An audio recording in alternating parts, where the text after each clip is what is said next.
What's up, everybody, and welcome back to the Knab and Ro Show. I am here with my partner in crime and compatriot, Ro. Say hello, Ro. Hello, kids.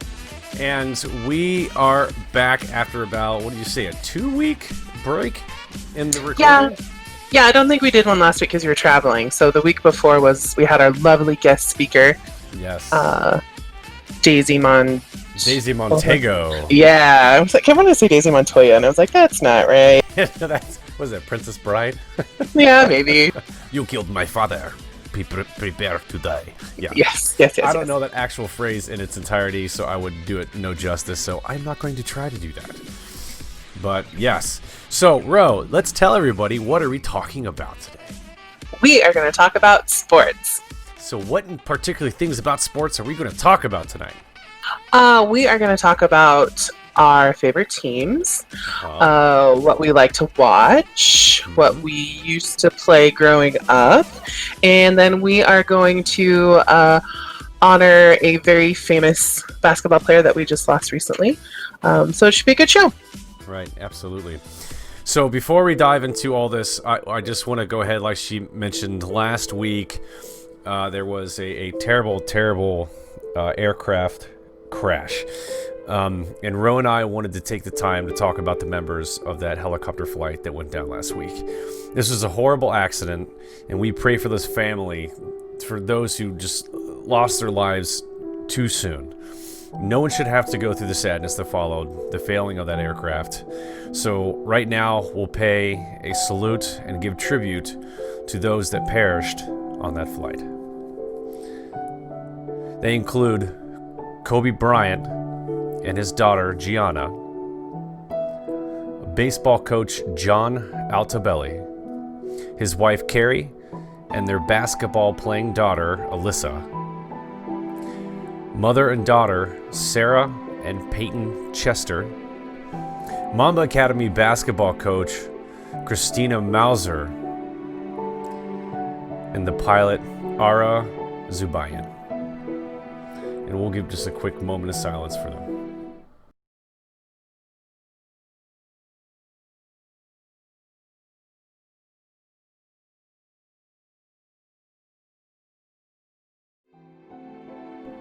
All right, guys, thank you for taking the time for it. We know that there is a lot of people putting a huge focus just on Kobe, but I thought it was very important, as did Ro, that we talk about everybody on there that is equally important, and was just a very tragic incident.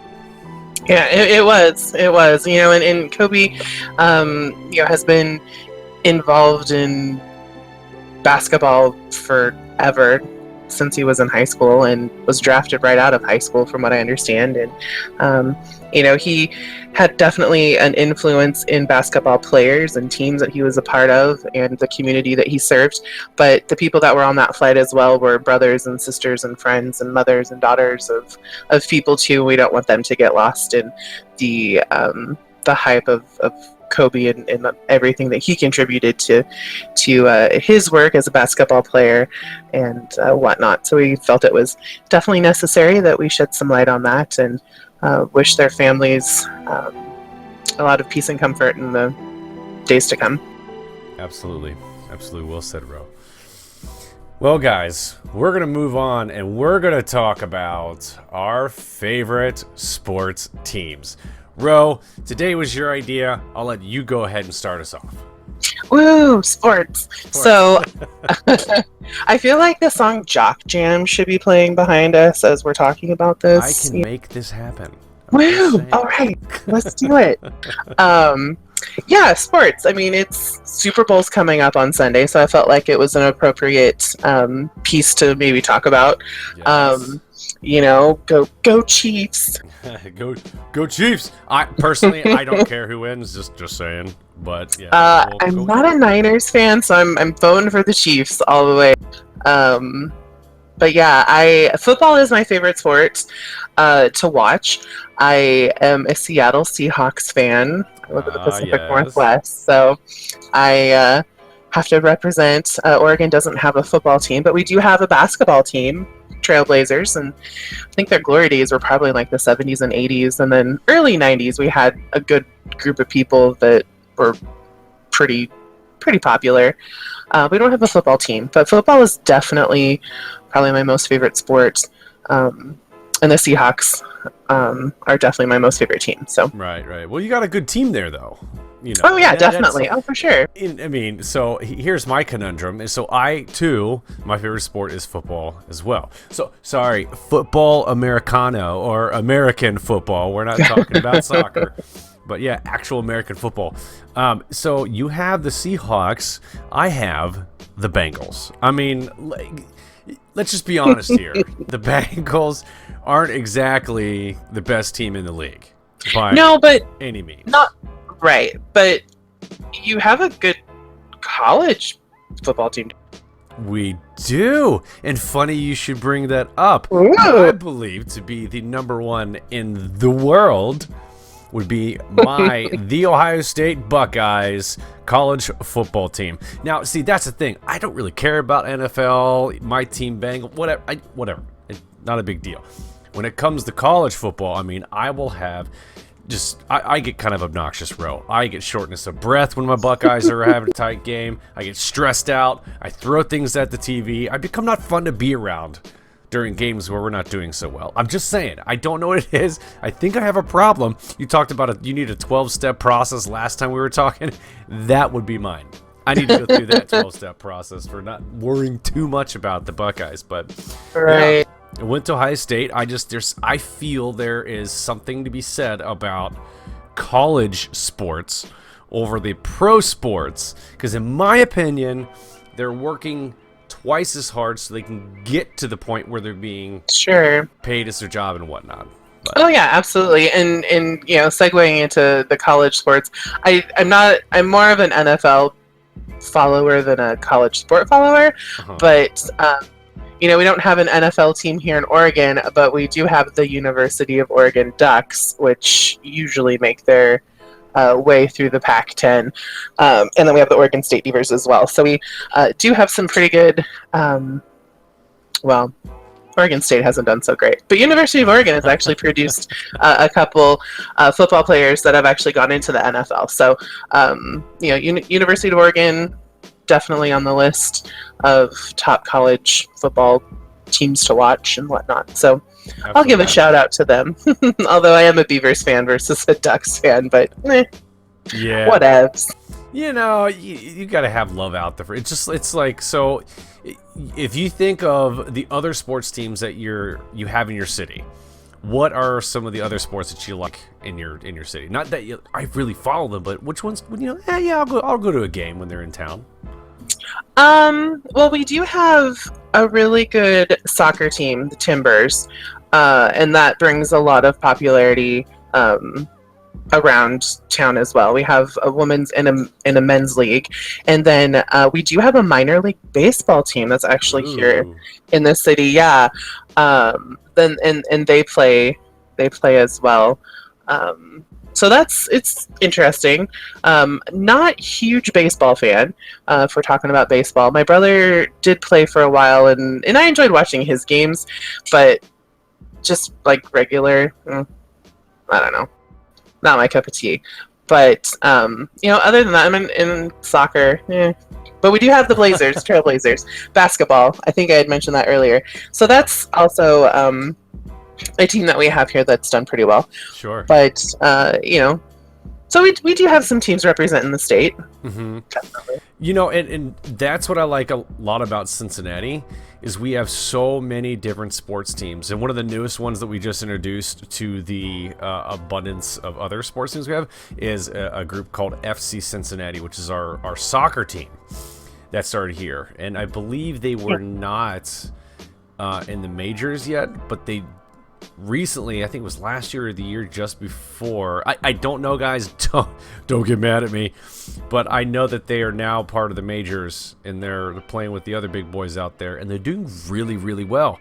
I remember I had a buddy who had a box seat. His company did, and he invited me to the first home game, and I believe it was down at University of Cincinnati at the time. And I was able to say, and it was so much fun. They have such a huge following. So that's another one of those sports teams you can be proud of because they're really good. It's not like the Bengals or whatnot. But the other one that you kind of have to have a lot of pride for in Cincinnati is the Cincinnati Reds baseball team. So the Cincinnati Reds was the first major league team ever. It was, in my eyes, the foundation of baseball. They haven't always been, the best out there. I mean, back in the day they were. They're still good, but I wouldn't say they're the best by any means.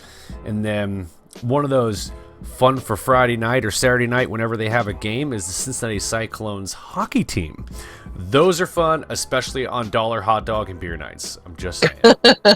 Well, now that I think about it, we do have a hockey team here too, the Winterhawks, and then we do have the Seattle Mariners up in Washington, which isn't far too. So, I've got some, I got some pro sports in the neighborhood at least. Yeah. But it's. So, what sports did you play growing up? Ooh, I did, let's see, like 7 or 8 years of softball. Okay. That was a good chunk of my childhood. And then, of course, I did the dancing thing too, took dance lessons and did that for a long time too. But some people may not consider that a sport, but they work just as hard as anybody else, provide entertainment for people. But yeah, so pretty much softball. Softball was it. I'm one of 4 kids, so trying to get kids to all various extracurricular activities, we really could only focus on like 1 or 2 things. And so dancing and softball was what I grew up with. Although my brothers were very much into sports. I have 2 younger brothers, and they did the soccer thing when they were younger, but then they dabbled a bit in wrestling. My dad was a wrestler and went to state and won some stuff with that. So they dabbled a bit in that. And then I had one brother that did baseball, and both of them did football throughout high school. And then they both did lacrosse, which it's way popular on the East Coast. I'm not sure how popular it is where you live in Ohio. But back east, they consider it a sport. And here, it's not sanctioned yet as a sport. It's still considered a club. But they both played lacrosse, and it's actually a really fun game to watch. That's one of my most favorite sports to watch, too, other than football. Yeah, my niece and nephew, they both play lacrosse right now. Yeah, it's a great sport. It's very active. It's continually going. It's great. And both my brothers played in high school, and then in college as well. My one brother actually got a scholarship to play lacrosse for a college down in California. So he did that for a bit. But yeah, it's great. I'm my brother's #1 supporter, so I really enjoyed whatever they played, except wrestling. That was so hard to watch because I just wanted to go down and like help them kick the opponent's choke the guy ass. out. Yeah, get off my brother. But yeah, so lacrosse is a good one too. But Oh, good. So dear Lord, I did so much growing up. I did soccer. I dabbled in some basketball when I went into high school. I didn't do a whole lot of that stuff. I'd do just intramural sports with friends and whatnot, but I was on the track team. I was a pole vaulter for a little bit, so that was fun. Whoa. Yeah, that was a thing. I was on the ultimate frisbee team. I helped actually create that at my high school, so that was a lot of fun. That's exhausting. I mean, you're running after this damn frisbee that's going 5 times your speed across. I mean, it is absolutely exhausting, but it's a lot of fun. And I've always loved throwing frisbee, so I always thought that was pretty cool. Now, one of my favorite sports that I've ever done, but never, ever got to compete, I just trained for it, but never got to compete, is full contact jousting. It is one of my favorite ones to watch. I have the gear for it. I know how to do it, but I never officially got to attempt the full contact joust. Very sad about that, but once you get the kids and all that, you don't want to be breaking things all the time. But there are a lot better people than me out there doing that right now. And probably well better trained. Yes, very much so. Very much so. Someday in the future, we'll need to, in a future podcast, we will need to talk about the the lengths that you went for your engagement to your wife, because it's a wonderful story yes. and it's great, and I love telling it to people. So that's something we'll have to revisit in a future podcast. Yeah, there's definitely something. I could throw some pictures there if you guys want to watch it. If we're still using YouTube at that point when we get around to that, I'd be more than happy to do that. That'd be fun. Yeah. So, Ro, I have an idea, and I want to throw it out to you. It's kind of willy-nilly, just throwing it there. Why don't we? So I just pulled. Yeah, I know. Yeah, get ready. I just pulled up Wikipedia, and I pulled up a gigantic list of sports. We're talking anything you can absolutely imagine. I want to throw. Is that jousting? Jousting is in here, people. It's on Wikipedia. It's officially a sport. Duh. It's on the Google. That's right. That's right. So I'm gonna go through and pick a random strange one that I have no idea what the hell it is. And if you know it, just call me dumb and we'll keep moving. But here's one called Petka, P-E-T-E-C-A. Okay. It's a ball over net game. So, can you use it in a sentence? You know, What's the origin? okay, so the objective of the game is to hit the shuttlecock-like object, the Petka, with your hand over a high net similar to a volleyball net, causing the object to land inbounded on the opposite court. The Petka can only be hit once while on each side of the net. Ooh, so only one time. Doubles and singles, male-female matches are played. Both are competitive or for leisure purposes. The word Petka is derived from a Tupian word meaning hit. Tupian, T-U-P-I-A-N. Over time, the word found its way into the Brazilian Portuguese language. Okay. So it's foreign. Yeah, and I'm looking at this thing. It looks like a giant birdie that is more like, instead of a ball, it actually has actual feathers, and it's like a flat puck. Interesting. It is a very interesting one. Okay, so that's fun. I'm not going into all the details. We're just going to go over some interesting ones here. Let's see. Okay, so that's on the line with badminton and all that jazz. Have you heard of Poppin' J? Poppin' J? Poppin' J. Poppin' J. Yeah, he has a bouncy car out back. So, Poppin' J, or Papingo, singularly a painted bird, is also called pole archery. Is a shooting sport that can be performed with either rifles or archery equipment. The object of popinjay is to knock artificial birds off their perches. The rifle form is popular diversion in Denmark. A Scottish variant is also known. The archery form, called standy whip, S-T-A-A-N-D-E, standy whip,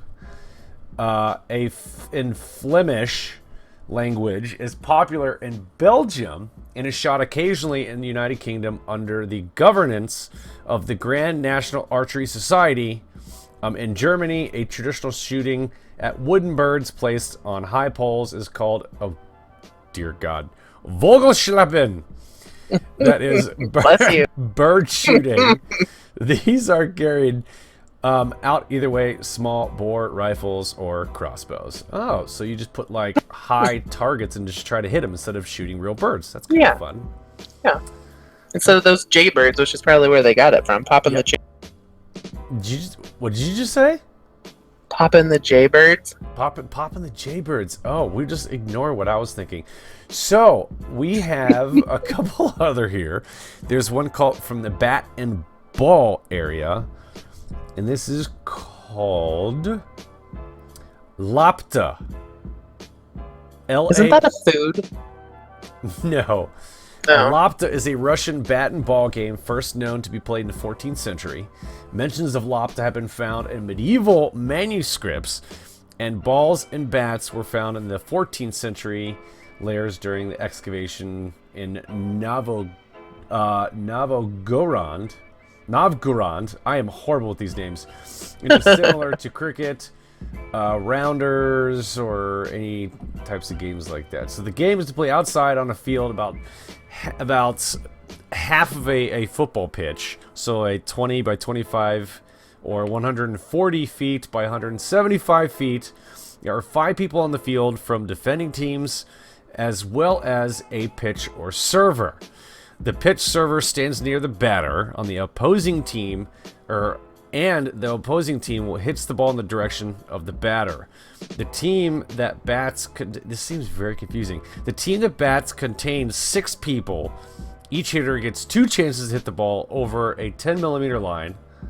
If they succeed on that, the runners can go to the end line on the other end of the pitch, and if the player manages to run between the 2 end points, they get 2 points. That's just too confusing. I feel like I need a whiteboard to follow these rules. Yeah, there's some of them that are just nuts, and then you get to the fun ones like board sports, like, wake surfing, skimboard, windsurfing, sandboarding. I think those are pretty much understandable. Self-explainable, yeah. We'll do one more. I'm going to do one I can barely pronounce, because why the heck not? It's fun. Yeah, this is a catching game. Catching game. Quidditch has made the list, but we're not going to talk about that. No, why not? No, it literally says, Quidditch is a sport of 2 teams, 7 players, each mounted on broomsticks, played on a hockey rink-shaped pitch. Yeah, that's kind of funny this is in Wikipedia. So this one is called Yukigassen. It is a Japanese... Oh, yes. This is amazing. Yukigassen is a snowball fighting competition from Japan. Today, there are annual tournaments in Sobetsu and Hokkaido in Japan. They're in Finland, Norway, Russia, Australia, Sweden, Anchorage, Alaska, and kind of all over the place in Canada. So the word consists of a Japanese word yuki, which means snow, and kasen, which means battle, with Rendaku. Hopefully they don't use the yellow snow. Yeah, don't do that. That's nasty. So hence, Yukigagen... Jeez, oh Pete's. Yukigassen means snow battle, but which is the common term known for snowball fight in Japanese. So they just make it a giant sport. There's a big field, there's a court, and all that jazz, and there are rules. That's kind of cool. Yeah. Very good. Works for me. Yeah. Well, I think that is pretty cool. We hit some of our favorite teams we love to follow, things that we played back in the day. We talked about some wampy other sports, which I'm sure, honestly, we could do like 5 podcasts just talking about different random sports. Oh, yeah. But I think at this point, we're going to go ahead and call it a day. Do you have anything you want to say to the lovely listening peeps out there, Ro? Nope, just thanks for your support and listening. We really appreciate it. This is something that we've talked about doing for a while, and the fact that we're starting to kind of make that dream come true and have listeners and followers and everybody like and subscribe to the YouTube channel and listen, it's greatly appreciated. And I know I've gotten some feedback from family members and friends that they're listening and that they're really enjoying it. And yeah, so just keep on listening and we'll keep on making these podcasts. Absolutely. Keep liking and sharing. Eventually, we will work on our own branding for the Knab and Ro Show, get our own YouTube, all that jazz, and just kind of play with it as we go to kind of get it away from, like I said before, Knab Productions YouTube and kind of keep that as its own little thing. But it's a good way to get us started because we're just a little antsy. We didn't just want to start with nothing, so we started with something. So we went from there. But, exactly. Yeah, but I wanted to thank you guys so much for listening to this podcast. If you like the podcast, go ahead and jack that like button right in the nose. Don't forget to tell your friends and family about the Knab and Ro Show. And we look forward to seeing you guys all next week. Take it easy, and this is a wrap. Till next time, kids.